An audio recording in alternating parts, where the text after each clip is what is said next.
O vento sopra onde quer e ouves a sua voz, mas não sabes de onde vem, nem para onde vai.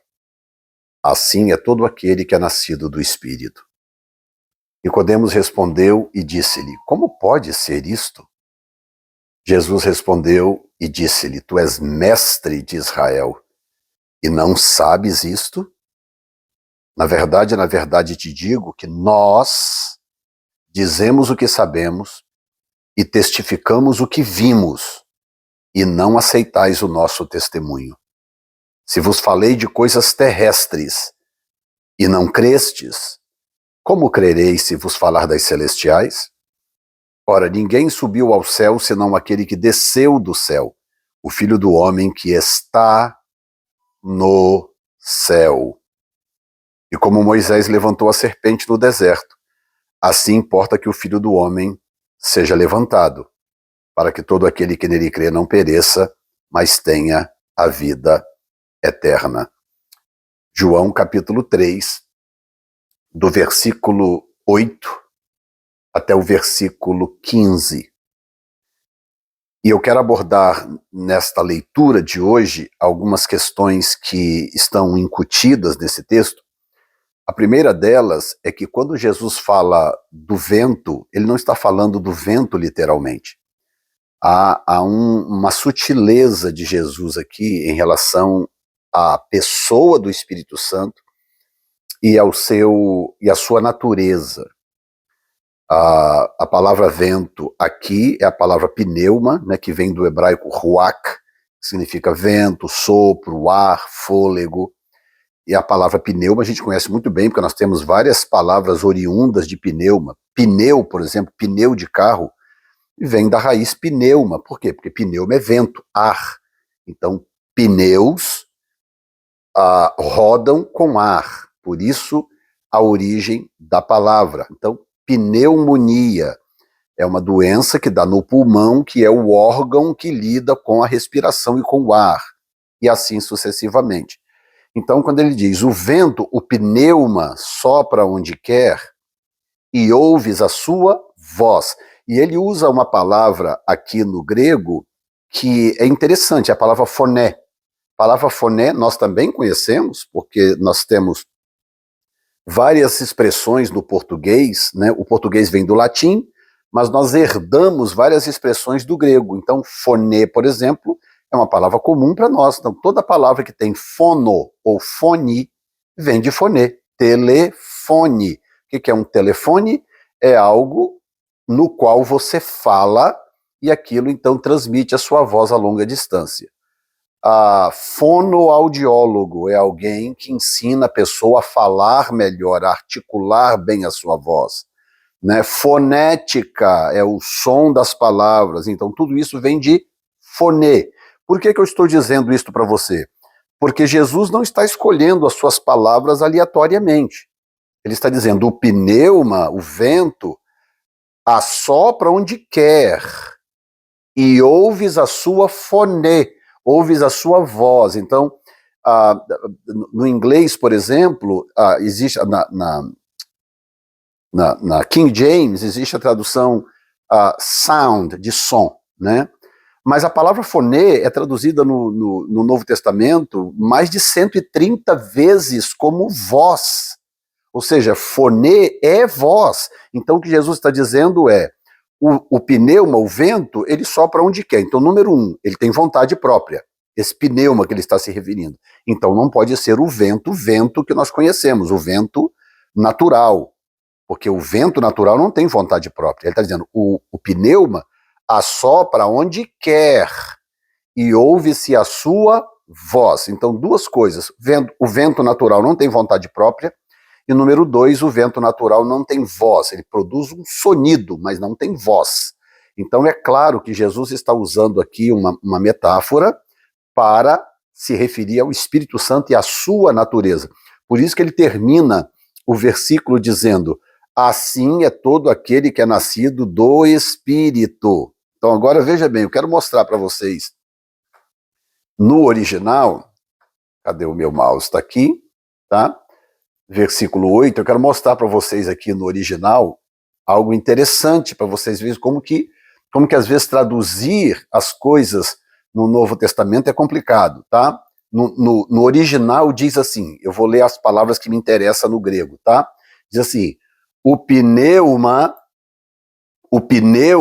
sopra onde quer, ouves a sua voz, mas você não sabe de onde ele vem nem para onde ele vai, assim é todo aquele que é nascido do pneuma. Então escute bem, quando Jesus diz o vento sopra onde quer, e assim é todo aquele que é nascido do Espírito, tanto a palavra vento como a palavra Espírito é a mesma, é pneuma. Então, os tradutores da Bíblia, ao lerem o texto, interpretando o texto, eles entenderam o seguinte, não, aqui ele está falando de vento e aqui ele está falando de Espírito. Mas não é verdade.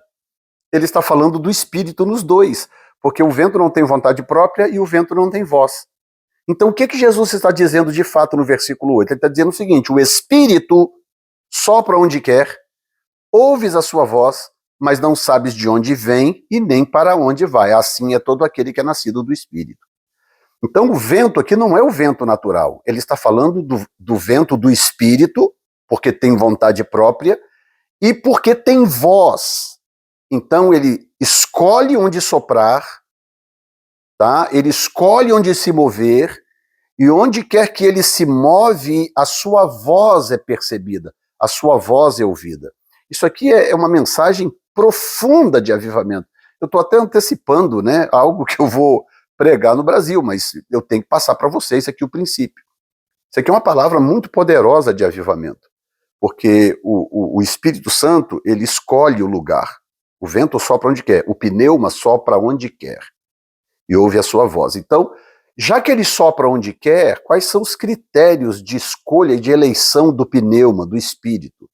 Claro que isso está ligado à soberania de Deus, à vontade pessoal de Deus, mas tem muito a ver com fome e com dedicação e com entrega. Não tem a ver com perfeição ou extrema santidade. Ninguém é extremamente santo. Só Deus é santíssimo, né? Extremamente santo é só Deus. Então não existe a santidade ou santificação extrema na Terra, não existe. Existe um esforço muito grande da nossa parte de nos santificarmos, isso sim. Então, santificação é um processo, santidade é um estado. Então, nós nos esforçamos para nos santificar, porque isso depende de nós. É um esforço de santificação. Agora, ele nos dá o título de santos. Então, o estado de santidade não é uma conquista nossa, apesar do nosso esforço de santificação.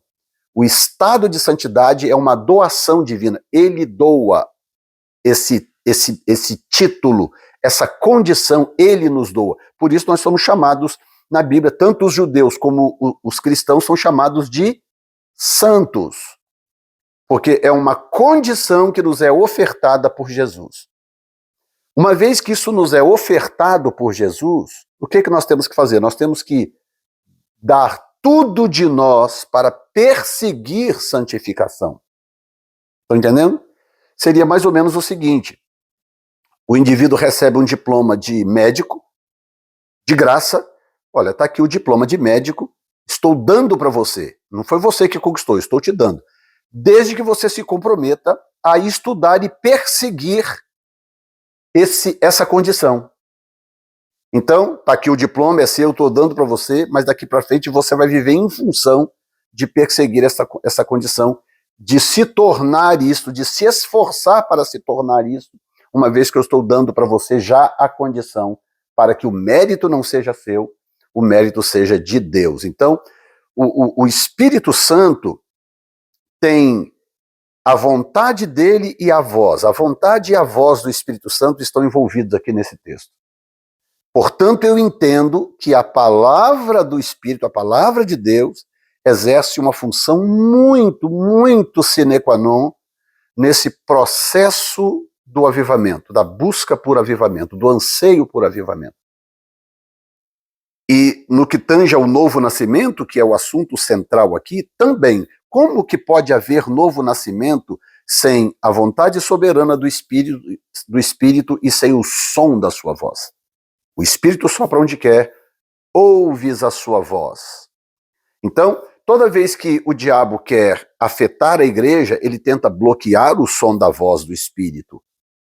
Ele não pode impedir o Espírito, mas ele pode impedir os desavisados, aqueles que estão vivendo de forma indevida, aqueles que estão com a sua vida afetada por ofertas malignas ou por ofertas do mundo. Então a função do diabo é tentar bloquear que a voz do Espírito chegue ao coração da igreja, ou chegue ao coração do pecador. Porque uma vez que a voz do Espírito chega no coração do pecador, o pecador será transformado e será salvo. O vento sopra onde quer, ouves a sua voz, mas não sabes de onde vem, a que vai, e nem para onde vai. Significa que eu não posso baixar a minha guarda. Sabe o lutador de boxe, que está com a luva aqui, e um momento que ele baixa a guarda, ele toma um soco no queixo e desmonta? Ele está dizendo o seguinte: você não sabe qual é o próximo lugar onde o Espírito vai romper. Você não sabe. Como é que o povo de Jerusalém podia imaginar que naquele cenáculo, lá num canto qualquer da cidade, iria acontecer algo único que iria marcar a história da raça humana para todo sempre, que foi o derramar do Espírito em Atos 2. Como que eles poderiam imaginar? Não, nós não sabemos para onde ele vai. Já que eu não sei para onde ele vai, eu vou ficar sempre com a minha guarda alta, no sentido de buscar a Deus, amar a Deus, me render a Deus, me entregar a Deus. E a coisa mais importante, gente, tentar estar no máximo de lugares possíveis onde eu sei que ele está se movendo. O meu ministério hoje é a consequência de todas essas buscas que eu fiz ao longo da minha vida. Toda vez que eu sabia que Deus estava se movendo em algum lugar, eu arrumava um jeito de ir lá, ver ou participar e ser ministrado. Fosse de avião, de carro, de qualquer jeito que fosse, eu sempre arrumava um jeito de ir. Deus está se movendo de uma forma diferente em tal lugar. Eu me virava e chegava naquele lugar. Tamanha era a minha fome e a minha sede por algo novo de Deus, por um fluir genuíno da parte de Deus, para não ser consumido pela minha própria religiosidade. Então, Nicodemos está recebendo aqui, meu Deus, carne de primeira, está recebendo coisa fina, ouvindo dos lábios do próprio Salvador essas palavras. Eu não sei se Nicodemos tinha consciência do quão privilegiado ele estava sendo. E aí ele continua o raciocínio, que eu vou abordar depois de uma próxima oportunidade, para o vídeo não se estender demais. Deus te abençoe em nome de Jesus.